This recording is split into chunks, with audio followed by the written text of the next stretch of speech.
जय शनिदेव। शनिदेव को ग्रहों का राजा कहा जाता है। भगवान भोलेनाथ ने इन्हें न्याय के देवता की उपाधि दी है। शनिदेव को बहुत जल्दी क्रोध आता है। इसी क्रोध की वजह से पिता सूर्य से इनकी नाराजगी बनी रहती है।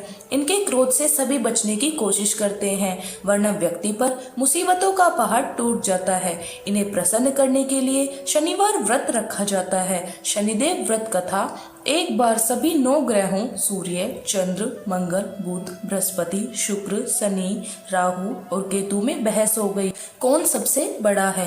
आपस में लड़ने के बाद सभी देवराज इंद्र के पास पहुंच गए।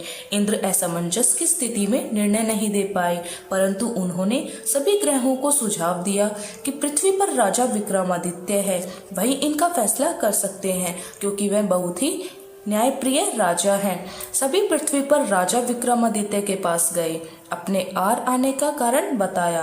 राजा उनकी समस्या को सुनकर बहुत परेशान हो गए। उनका चिंतित होना भी लाजमी था, क्योंकि जिसको भी किसी से छोटा बताया वही गुस्सा कर जाएगा। राजा के काफी सोच विचार करने के बाद एक उपाय सूझा। उन्होंने स्वर्ण, रजत, कांस्य, पीतल, सीसा, रांगा, जस्ता, अभ्रक और लोहों से 9 सिंहासन का निर्माण करवाया। उन्हें उपयुक्त क्रम में रख दिया। सबसे निवेदन किया कि क्रमानुसार सिंहासन पर आसन ग्रहण करे। शर्त रखी गई कि जो सबसे अंतिम में सिंहासन पर आसन ग्रहण करेगा वही सबसे छोटा माना जाएगा, जिसकी वजह से शनिदेव सबसे बाद में आसन प्राप्त कर सके और सबसे छोटे कहलाए।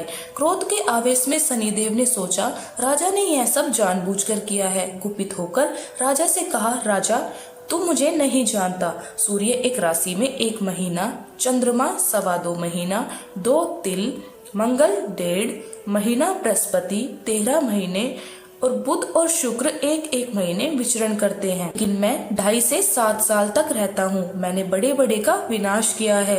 श्री राम की 7.5 आने पर उन्हें जंगल जंगल भटकना पड़ा और रावण के आने पर लंका को बंदरों की सेनापति से परास्त होना पड़ा। क्रोधित शनिदेव ने राजा से कहा, अब आपको सावधान रहने की जरूरत है। इतना कहकर शनिदेव कुपित अवस्था में वहाँ से चले गए। समय गुजरता रहा। काल चक्र का पहिया घूमते हुए राजा की 7.5 आ ही गई।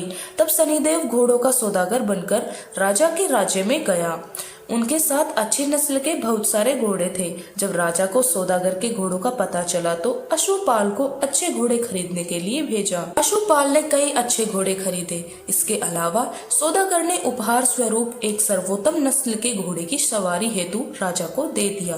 राजा विक्रमादित्य जैसे ही उस घोड़े पर बैठे, वह सरपट वन की ओर भागने लगा। जंगल के अंदर पहुंचकर वह गायब हो गया। भूख प्यास की स्थिति में राजा जंगल में भटकते रहे। अचानक उन्हें एक ग्वाला दिखाई दिया, जिससे राजा की प्यास बुझाई। राजा ने प्रसन्नता में उसे अपनी अंगूठी देकर नगर की तरफ चले गए। वहाँ एक सेठ की दुकान पर पहुंचकर उन्होंने जल पिया और अपना नाम वीका बताया। भाग्यवश उस दिन सेठ की खूब आमदनी हुई। सेठ खुश होकर उन्हें अपने साथ घर ले गया। सेठ के घर में खूंटी पर एक हार टंगा था, जिसको खूंटी निगल रही थी। कुछ ही देर बाद पूरी तरह से वह हार गायब हो गया। सेठ वापस आया तो हार गायब था। उसे लगा कि वीका ने ही उसे चुराया है। सेठ ने वीका को कोतवाल से पकड़वा दिया और दंड स्वरूप राजा उसे चोर समझकर हाथ पैर कटवा दिए। अपंग अवस्था में उसे नगर के बाहर फेंक दिया गया। तभी वहां से एक तेली निकला, जिसको वीका पर दया आ गई। उसने वीका को अपनी गाड़ी में बैठा लिया। वीका अपनी जीभ से बैलों को हाँकने लगा। कुछ समय पश्चात राजा की शनि दशा समाप्त हो गई। वर्षा काल आने पर वीका मल्हार गाने लगा। एक नगर की राजकुमारी मनभावनी ने मल्हार सुनकर मन ही मन प्रण किया कि जो भी है राग गा रहा है वह उसी से विवाह करेगी। उन्होंने दासियों को खोजने के लिए भेजा, परंतु वापस आकर उन सब ने बताया कि वह एक अपंग आदमी है। राजकुमारी यह जानकर भी नहीं मानी। अगले ही दिन वह अनशन पर बैठ गई। जब लाख समझाने पर राजकुमारी नहीं मानी, तब राजा ने उस तेली को बुलवा भेजा और वीका से विवाह की तैयारी करने के लिए कहा। वीका से राजकुमारी का विवाह हो गया। एक दिन वीका के स्वप्न में शनिदेव ने आकर कहा कि देख राजन, तुमने मुझे छोटा बताकर कितना दुख झेला है।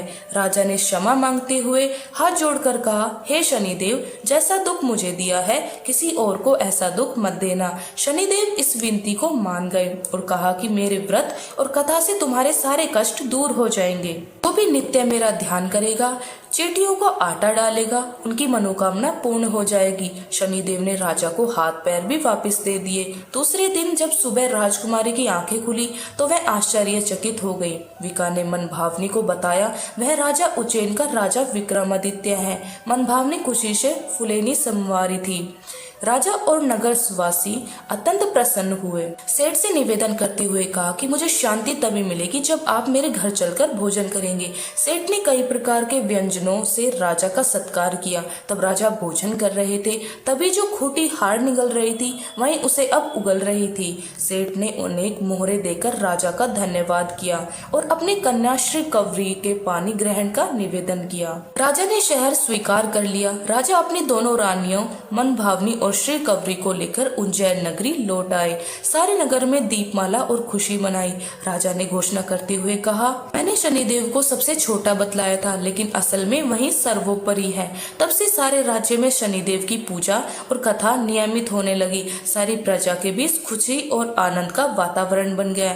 शनिदेव के व्रत की कथा जो भी सुनता या पढ़ता है उसके सारे कष्ट दूर हो जाते हैं। जय शनिदेव महाराज की जय। श्री श्याम। अगर आपको कथा पसंद आई हो तो चैनल को लाइक और शेयर करना ना भूलें।